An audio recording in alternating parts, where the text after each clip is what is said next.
ọba mi Èdùmàrè nínú Al-Qur'ani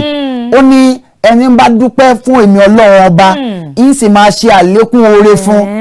ó ní ẹn bá wá tì torí wípé òun wá tẹ̀lé ànábì Muhammad sallallahu alayhi wa sallam tí wọ́n tún dúpẹ́ fún mi ó ní àlékún oore tí màá wá ṣe fún ó ní yóò wá ju ti àwọn tí wọ́n rò wípé àwọn lóore lọ́wọ́ lọ ìdí ìyẹn tó fi jẹ́ pé a bẹ̀rẹ̀ pẹ̀lú bísímìláì torí ká tún lè parí ọdún yìí pẹ̀lú alihamdulilayi ẹ jẹ́ kí gbogbo ọjọ́ ọ̀kẹ́ bísímìláì ramoni rahim alihamdulilayi rọ̀bìlì alamin aramoni rahim maoliki yaumidin iyakana habudu wa iyakana stahim idina sirata almustaqim sirata radina alhamdulillah gaali mongurubi alehim wọn dọ́ọ̀lì àmín adúgbò lọ́wọ́ Ọlọ́run